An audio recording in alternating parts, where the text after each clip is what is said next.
What you are about to hear is highly classified.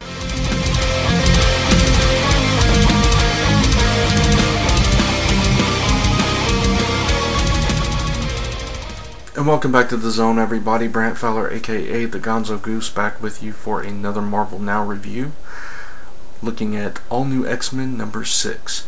Now, all the other reviews for 1 through 4 are on the channel if you want to check those out. My review for All New X-Men number 5 is over on Dark Avenger Inc. So you can check that out over there just in case you didn't know.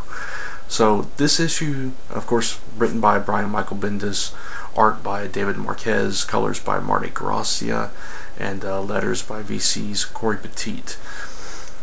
So this issue opens up with Jean Grey having a kind of a nightmare that Cyclops and Magneto from the present are coming to get her, and they tell her that the X-Men are going to kill her, and in jumps Wolverine and sticks his claws to her throat, and then they're all just looking at her, and she wakes up screaming.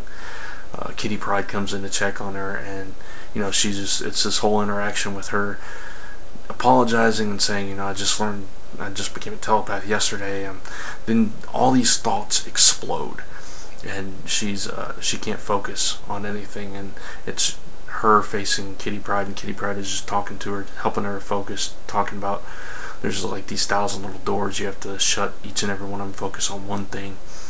And there's beautiful lettering here because we have all these word balloons behind them, and they're like blurred out a little bit, but they're like all kinds of font sizes and different things, and all kinds of conversations going on. Then you have the main discussion going on over it that's not blurred out, obviously, but it's just all these little nuggets. There's stuff like Taco Bell isn't even real food and stuff like that.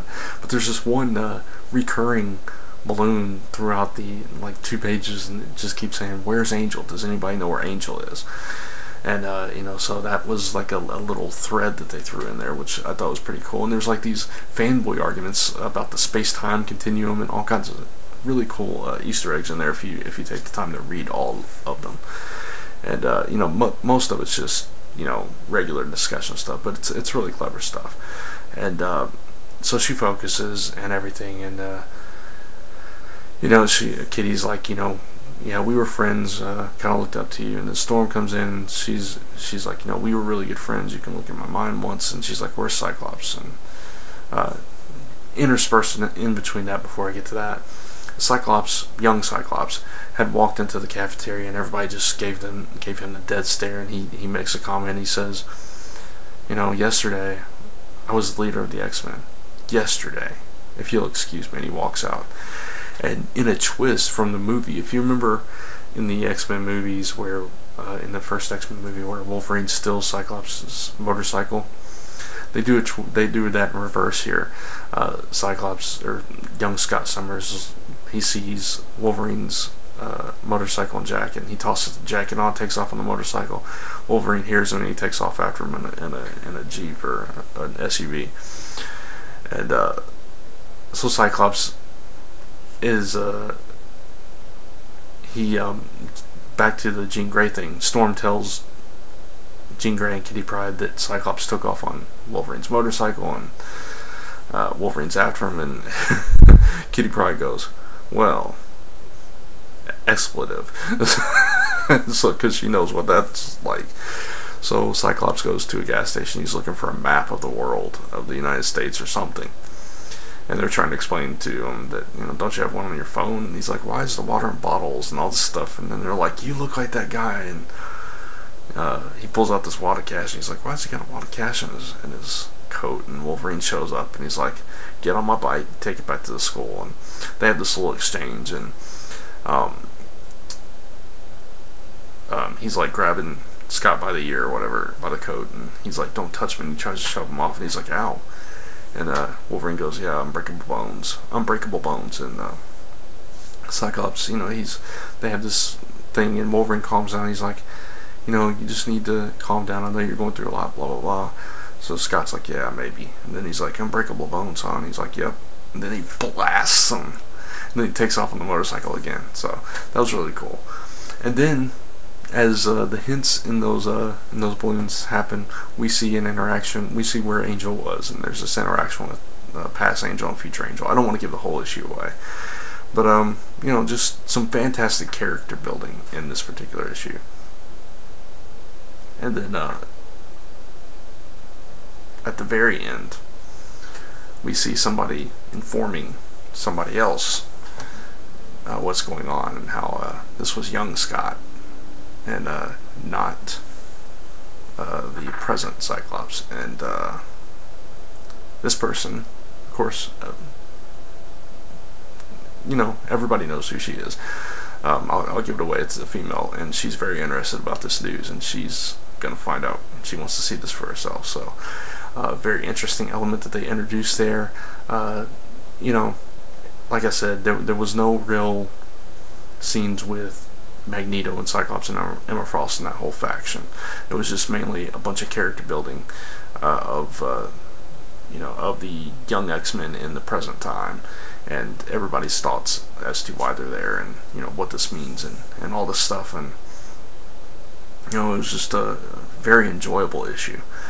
Like I said, the only action really was the Wolverine and Cyclops mini battle, but that was still very fun, very well paced out, and just the whole way it came together. It was just a fantastic read. This is my absolute favorite Marvel book right now. It's just, and you know, it's a Bendis book, but I absolutely love it. I think he's got these characters down, and he's making it fun. He's making it interesting, entertaining, emotional. It's got every element of good storytelling in it, and you know, there's just these little Easter eggs, these nuances.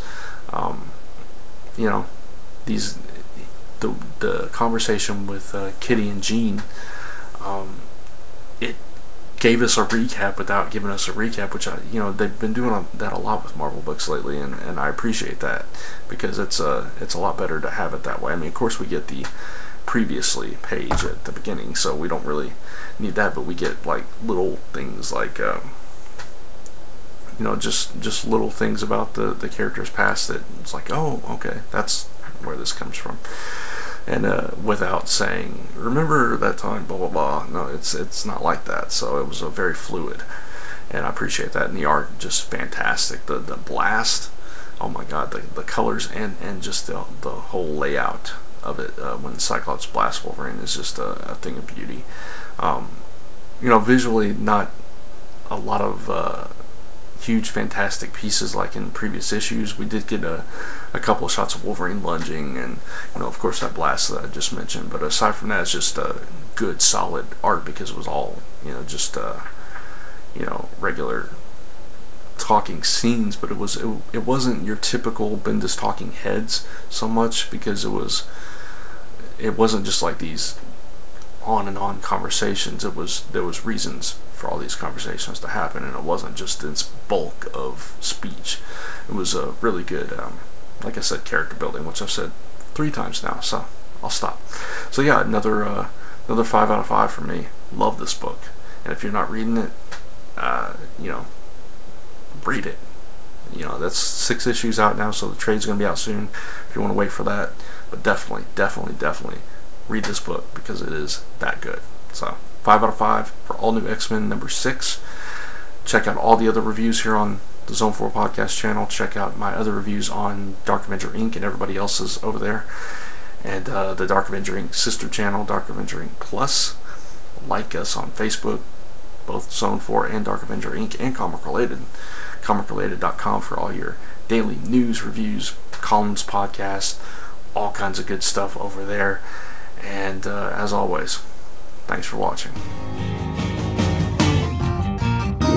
Swinging on a little thread, shooting spider webs from his hands.